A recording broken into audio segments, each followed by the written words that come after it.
Hello, good good evening students. कैसे हैं आप सब। आज हम हिंदी का वर्क स्टार्ट करेंगे और हिंदी का वर्क हिंदी की बेसिक से स्टार्ट होता है जो आपकी वर्णमाला होती है। चलिए तो हम वर्णमाला स्टार्ट करते हैं। सबसे पहले हम डेट डालते हैं। आज है जैसे कि 11 अप्रैल 2020 और आज आपका डे है सैटरडे। हेडिंग डाल देते हैं हम वर्णमाला। अभी तक आपने वर्णमाला को स्वर और व्यंजन में ही लिखा होगा, लेकिन अब हम इसे थोड़ा 4 पार्ट्स में डिवाइड करके लिखेंगे। तो सबसे पहले हम लिखते हैं स्वर। सबसे पहले ए, आ, ई,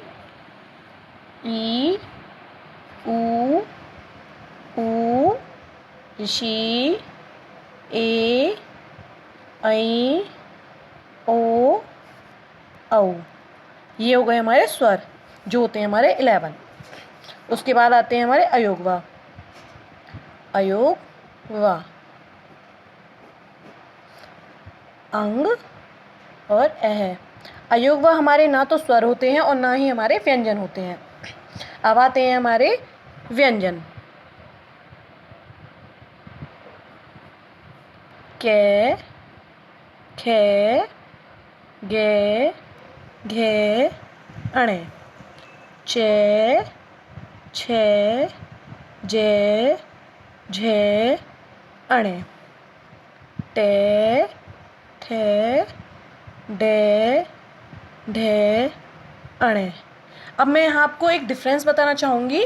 ये होता है हमारा अणे और ये होता है हमारा डे। तो यहाँ पे सिंपल डिफरेंस हमें पता चलेगा। जो अणे खाली होती है उसके तो सामने लगाते हैं हम डॉट, और जो डे डमरू होता है उसके हम नीचे लगाते हैं डॉट्स। क्या करते हैं कुछ बच्चे अणे खाली और डे डमरू में कुछ डिफरेंस ही नहीं करते, दोनों में बिंदी नीचे लगाते हैं। जबकि हमें ध्यान रखना है कि अणे खाली में तो बिंदी आएगी आपके सामने और डे डमरू में आएगी बिंदी नीचे।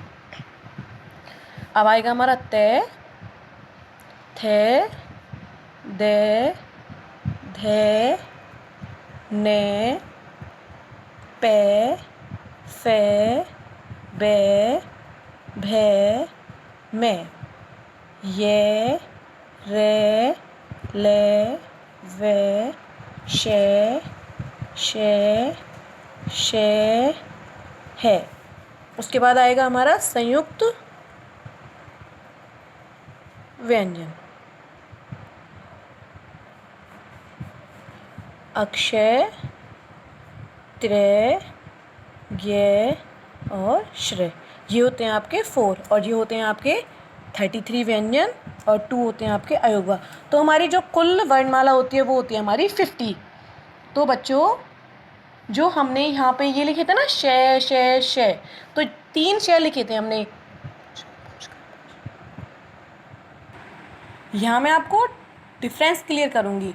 जो आपके 3 शय होते हैं 1 2 3, ये शय शय शय, इनमें क्या होता है बच्चे कंफ्यूज होते हैं, तीनों को एक जैसा ही उच्चारण कर देते हैं। तो यहाँ पे आपको जो ये शय शय इसको बोलेंगे आप तालु से, और ये बोले जैसे कि यहाँ लिख देती हूँ मैं आपकी, जो ये शय है 21 वाली शय, इसको तो बोलते हैं आप तालु से।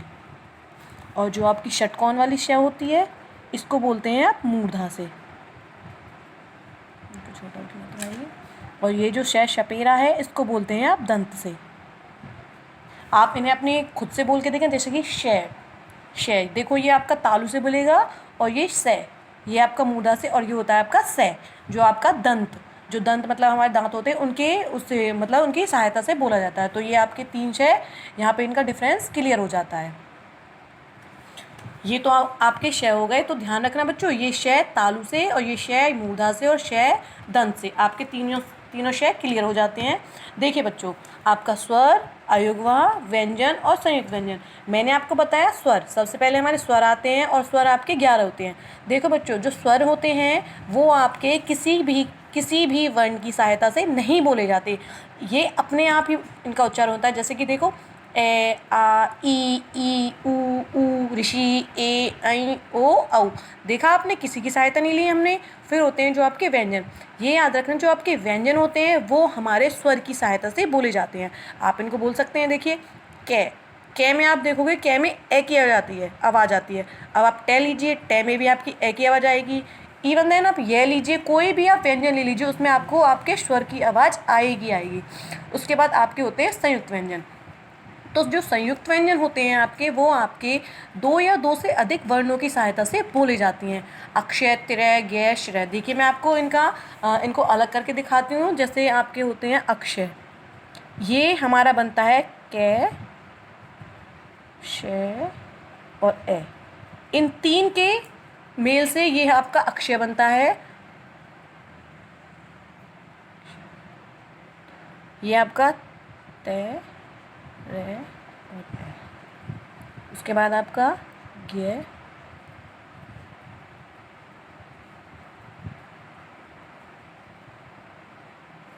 और आपका रह गया श्रय। ये आपका बनेगा श, तो आपने देखा आपके जो संयुक्त व्यंजन होते हैं वो आपके दो या दो से अधिक वर्णों की सहायता से बनते हैं। अक्षय कै, श, ए, त्र, तै, रे, ए, ज्ञ, जय, अणय और ए, और श्रय आपका श, 21 वाली श, रे, ए। इनसे आपके मिलकर बनते हैं। और आप ये ध्यान रखना हमेशा, जो आपके व्यंजन और संयुक्त व्यंजन होते हैं वो आपके अन्य वर्णों की सहायता से बनते हैं। तो जब हम इन्हें अलग करके लिखते हैं, जैसे कि मैं आपको अभी इनको अलग करके बताती हूँ। जैसे आपका कै है, ये आपका ये क्या है, व्यंजन है। तो अगर हम इसको अलग करते हैं कि हमें पता है ये हमारा स्वर की सहायता से बुला है, तो जब हम इसको अलग करते हैं तो कै के नीचे बच्चों हलंत लगेगा। हलंत क्यों लगता है? हलंत इसलिए लगता है क्योंकि जब हम इसको अलग कर देते हैं तो ये आधा हो जाता है। आधा क्यों हो जाता है? क्योंकि ये बनता किससे है, ये हमारा अन्य वर्ण की सहायता से बनता है। क्योंकि जब इसके अंदर ए जुड़ता है तभी ये पूरा कै बनता है। आप कोई भी ले लीजिए, जैसे कि ये भी आपका ऐसे बनेगा, तो हम इसमें हलंत लगा देंगे। ठीक है बच्चों, तो आपके इस तरीके से ये आपके व्यंजन बनते हैं। और मैंने आपको संयुक्त व्यंजन आपके बता ही दिए, जो कि आपके दो या दो से अधिक वर्णों की सहायता से बनते हैं, जो कि आप ये देख सकते हैं। तो आप अब इन्हें आप 3 या 4 बार आप इन्हें अच्छे से पढ़ेंगे। पढ़ने के बाद आप इन्हें लिखेंगे, और आपको लगता है कि आप कहीं पे कुछ भूल जाते हैं तो आप उसको एक बार देखेंगे, फिर उसे दोबारा लिखेंगे। मैं आपको एक चीज़ बताना भूल गई यहाँ पे, आप इन्हें ऐसे भी लिख सकते हैं।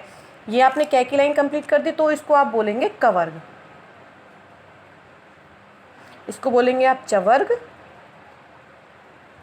इसको बोलेंगे आप टवर्ग, इसको बोलेंगे आप तवर्ग, और ये होती है आपकी पवर्ग। ये आपकी एक सीरीज़ भी बन जाती है, जिससे आपको ये पता चल जाता है कि पहले कौन सी लाइन आएगी, बाद में कौन सी लाइन आएगी। जैसे कि कवर्ग, चवर्ग, टवर्ग, तवर्ग, पवर्ग। और ये आपके सिंपल रहते हैं, इनको ऐसे लिखना नहीं है, ये सिंपल ऐसे हैं। तो आप इन्हें 3 या 4 बार पढ़ें। पढ़ने के बाद आप इन्हें लिखें। अगर आपसे ये बिना देखे नहीं लिखे जाते तो आप पहले इन्हें देखकर लिखें, उसके बाद आप इन्हें बिना देखे लिखने की कोशिश करें। फिर इनका आप अच्छे से उच्चारण करें, और स्पेशली इन से का, इनमें आपको डिफरेंस पता चल जाएगा। तो आप इन्हें, जैसे कोई भी शब्द आप बोलेंगे तो आपको पता चल जाएगा कि किसमें कौन सी शे आएगी और किसमें कौन सी से आएगी। ठीक है बच्चों, तो आप इन्हें अच्छे से पढ़ेंगे तब इन्हें आप लिखेंगे। आपको ये लिखने भी ज़रूरी है, ये नहीं है कि आपने पढ़ लिया और हो गया। इनको आपको लिखना भी है, तभी आपको ये अच्छे से और क्लियर अच्छे से समझ में आएंगे। थैंक यू बच्चों।